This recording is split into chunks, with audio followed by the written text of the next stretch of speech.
On Capitol Hill right now, Congress is trying to reassert its power over trade and tariff policy.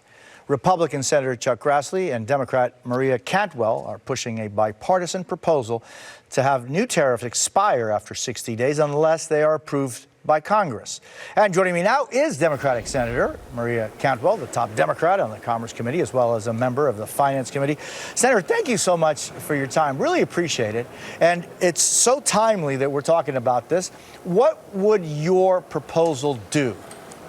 Well, we want Congress, who constitutionally is supposed to direct not just interstate commerce, but foreign commerce, to reassert itself in this discussion. Just like we approve trade deals, we should be able to review these trade and tariff policies that the administration is putting forth.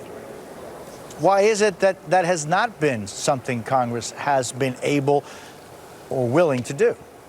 Well, I think when we have given direction to presidents in the past and other administrations, most of the time they've gone and created trade policies. That is, opening up with, say, Panama or Chile or Singapore or the Central America Free Trade Agreement, or most recently in the Trump administration, a revision to the USMCA. So most of the time, the policy has worked because the direction given to an administration has been used to open up markets. And in this case, it's being used in a very, very broad and we think misconstrued way to create a tariff policy, very, very broad, not related to a rules-based approach. And so we want to review that.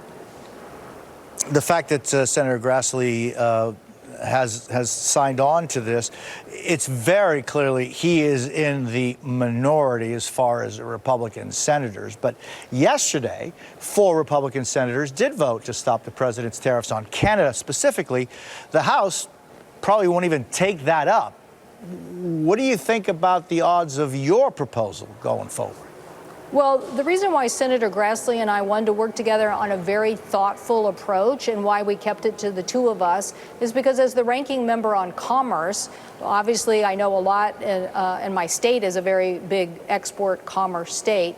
We know a lot about this authority granted by the Constitution to Congress. And Senator Grassley, as the previous chair of the Finance Committee, has been involved in the last several years, not only in these trade agreements, but in trying to look at a policy that we could get our colleagues to join in on. And so he's had other attempts in the past during the last Trump administration. So now we hope that our colleagues will take a look at this today, because the urgency of, we don't want to start trade wars. You know, we want to see trade agreements and opening up of markets. But there's not a reason to impact all these businesses and households with higher costs right now, particularly when inflation is still high. And so just looking at both the states that both of you represent, you know, Washington and Iowa, such ag-centric, ag-heavy states that give so much and contribute so much, not only to our economy, but they feed much of the world in so many ways. I'm just wondering the impact you see on this broad-based series of tariffs across every single country that we trade with for our agricultural products. Well, good question, because that is the big concern. The United States grows much more food than to just feed Americans. And by having access to those foreign markets, it's a lot of jobs. When the Trump tariffs went into effect, I have almost between 7,000 and 8,000 families involved in apple growing in the state of Washington. That curtailed, those previous tariffs curtailed those activities, and we lost huge $100 million markets. So we've gotten them reopened, particularly with India, and we don't want to see them closed again. Because while we could keep farmland in the future, I guarantee you, if this is prolonged, you will lose farm families. And I'm not interested in having big corporations just own all the farmland. So the growing middle class around the world is a great market for U.S. agriculture products. What about all of the restrictions that some of these countries around the world have to receiving our agricultural products? I'm thinking a lot more about, grains and things that have been modified.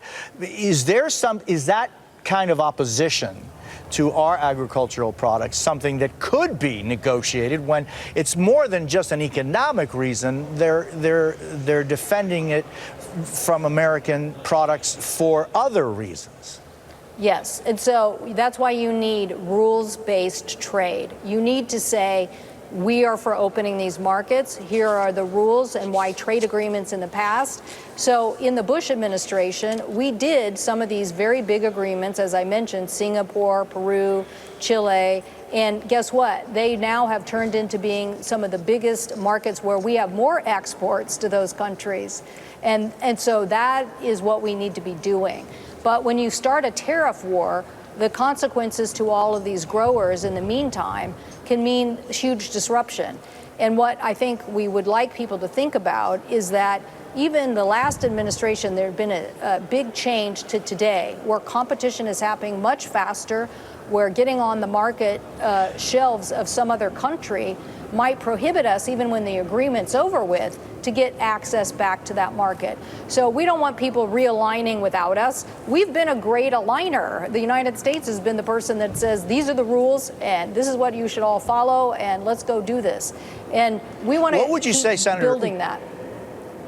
I didn't mean to interrupt you. I'm so sorry. What would you say to people who point out TPP, NAFTA, CAFTA, even USMCA, and say, you know what, the Americans, our own people, have been pretty bad at negotiating these free trade agreements? And I'm thinking of TPP and what happened there. What do you say to people who are saying, you know what, just our own negotiators in the past have been really poor? Well, this was a huge USMCA negotiation, and where colleagues of mine like Sherrod Brown and other Democrats who never voted for trade agreements voted for them because they put labor standards in place. And those labor standards of making those countries meet that, I actually also passed into law making sure that USTR had more lawyers to enforce our trade agreements. We had just a handful of lawyers over there. So when we threatened a country and said, listen, adhere to this agreement you signed, no one was backing that up. And so what I want to see is us to continue to grow these rules-based systems, get other countries to buy in. I think right now we should have a huge alliance on technology. If we want to stop China, we should say the 5 most sophisticated technology and democracy countries only buy from people who don't have a government backdoor. So that kind of alliance building would give the United States a lot of clout, and that's what we should return to and take care of the workers. And then I think, Senator, I want to end our conversation with something I think that the world can agree on. Washington apples are probably the best, among the best in the world. Well, if you haven't had a cosmic crisp, I will send it to you. But if I could, just 1 second on that, because it goes to your point. So the R&D that was done to produce an apple that doesn't brown anymore but tastes unbelievable is what captured a huge market. Some of our growers are thinking about only producing cosmic crisps. But that level of innovation is what helped America win in the apple market, not sitting here trying to get a tariff war that got us kicked out of India and not allow us to sell into that market. So let's open markets, let's do the innovation, and we will still grow family farms in the U.S. A beautiful way of ending it, and I do have to confess my ignorance on cosmic crisps. I'm sending you some. I'm sending you some. Senator, thank you. It's a pleasure to see you. I appreciate your time. Thank you.